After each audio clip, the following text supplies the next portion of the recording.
Hello students, welcome to my YouTube channel growing chemistry. So आज हम बात करेंगे इंटरनल एनर्जी की। Internal energy which is denoted by capital U. So as we know, अगर हम बात करें किसी आयंस के बारे में, आयन के बारे में बात करें, या किसी हम एटम के बारे में बात करें, या हम किसी मॉलिक्यूल के बारे में बात करें, तो इन सब के पास कोई ना कोई एनर्जी होती है। और वो एनर्जी कौन सी होती है? सच है, जैसे हमारे पास है काइनेटिक एनर्जी होगी, या हमारे पास रोटेशनल एनर्जी हो जाती है। सच एज हमारे पास अनदर टाइप जैसे पोटेंशियल एनर्जी हो जाती है। पोटेंशियल एनर्जी जैसे due to formation of bond.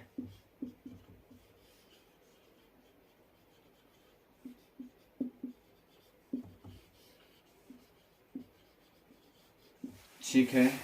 Similarly हमारे पास जैसे इलेक्ट्रिक एनर्जी हो गई, इलेक्ट्रिक एनर्जी। सिमिलरली हमारे पास होती है जैसे वाइब्रेशनल एनर्जी हो सकती है। सिमिलरली हमारे पास जैसे ट्रांजिशनल एनर्जी हो सकती है।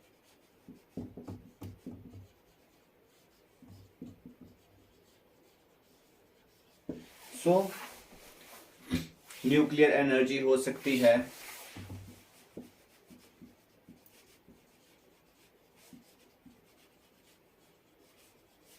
तो हमारे पास मॉलिक्यूल के पास ये सारी एनर्जी हो सकती है, या इनमें से कोई भी एनर्जी हो सकती है। इसे याद करने की जरूरत नहीं है, बट फिर भी अगर हम किसी एक पर्टिकुलर एटम के बारे में बात करते हैं या किसी मॉलिक्यूल के बारे में बात कर सकते हैं। इतनी तरह की एनर्जी, इनमें से कोई एक एनर्जी हमारे पास हो सकती है। किसी में एक तरह की एनर्जी हो सकती है, या दो तरह की, या दो से ज्यादा टाइप की एनर्जी हमारे पास हो सकती है। जो इंटरनल एनर्जी होती है, ये इन सब एनर्जी का सम होता है। विच मीन्स दैट कि अगर आपके पास कोई एटम है या कोई मॉलिक्यूल्स है, उसमें जितनी तरह की एनर्जी है, सपोज दैट उसके पास काइनेटिक एनर्जी है, उसके पास रोटेशनल एनर्जी है, उसके पास इलेक्ट्रिक एनर्जी है, तो इन तीनों का जो सम होगा वो टोटल हमारे पास इंटरनल एनर्जी के इक्वल होता है। अगर हम इंटरनल एनर्जी की बात करें,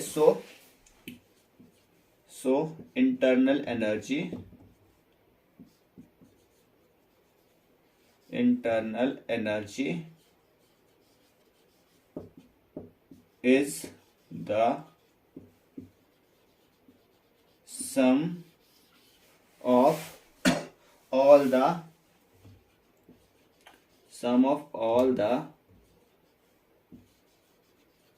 energies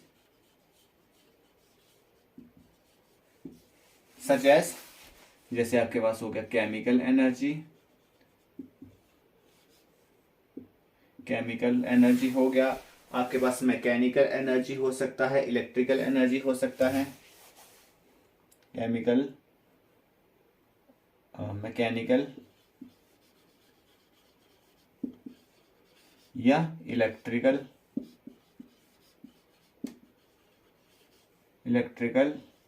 energies etc. that are possessed by a system.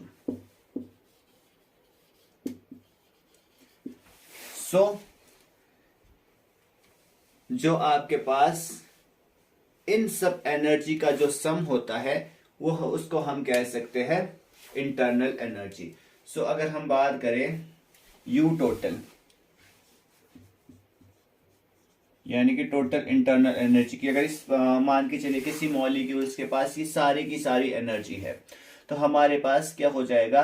अगर हमें इंटरनल एनर्जी निकालनी है, तो यू टोटल हमारे पास हो गया kinetic energy plus rotational energy plus electrical energy plus vibrational energy plus transitional energy plus nuclear energy.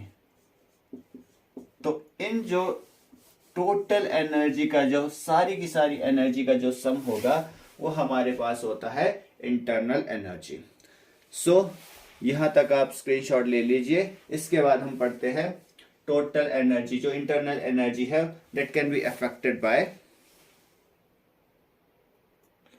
So when total internal energy यानी कि U total can be affected, जो पहला पॉइंट आता है हमारे पास, so heat is given,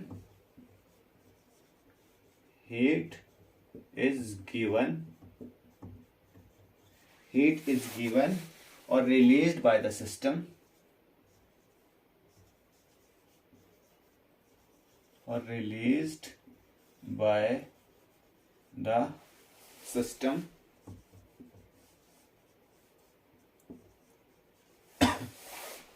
or is observed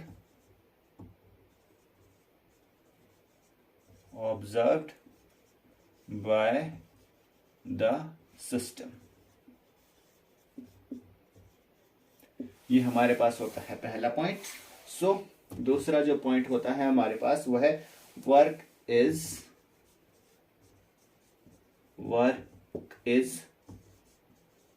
done by the system. एक point हमारे पास आता है बाय द सिस्टम, यानी कि जो वर्क है वो सिस्टम के द्वारा किया जाता है, या दूसरा है work is done by the system और ऑन द सिस्टम, या सिस्टम के ऊपर अगर कभी वर्क किया जाता है तो वो इंटरनल एनर्जी को अफेक्ट करता है। सो जो तीसरा फैक्टर है हमारे पास जो यू टोटल को अफेक्ट करता है वो है matter enters or leave the system,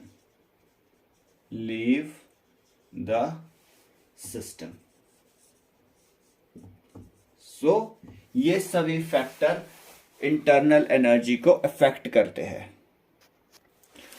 हमने इंटरनल एनर्जी में बात की थी, जैसे हमारे पास है, हमने काइनेटिक एनर्जी था हमारे पास, पोटेंशियल एनर्जी था हमारे पास, या रोटेशनल एनर्जी, ये सम ऑफ ऑल एनर्जी है, ठीक है।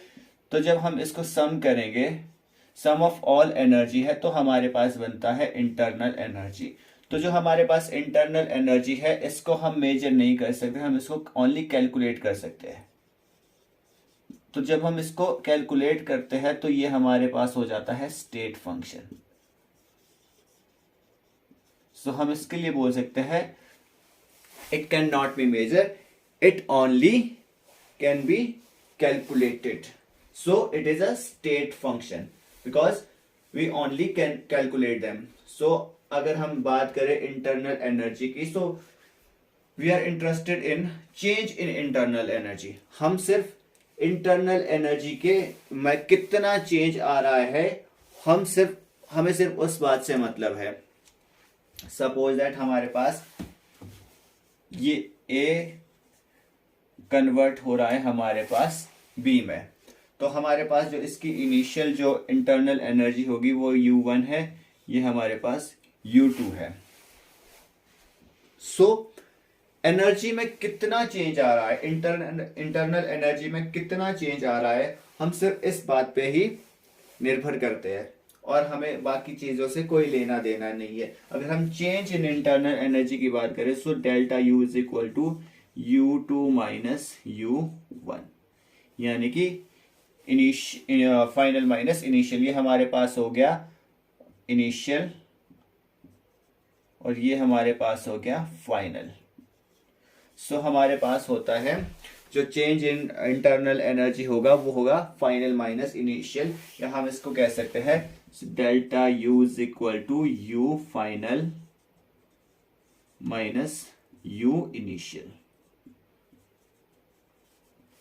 तो ये हमारे पास होता है internal energy, change in internal energy निकालने का फॉर्मूला। सो अब हम पढ़ेंगे change in internal energy. Change in internal energy, इसमें हम दो चीजों के बारे में डिस्कस करेंगे। एक हम बात करेंगे इसमें वर्क की, और दूसरी हम बात करेंगे इसमें हीट की।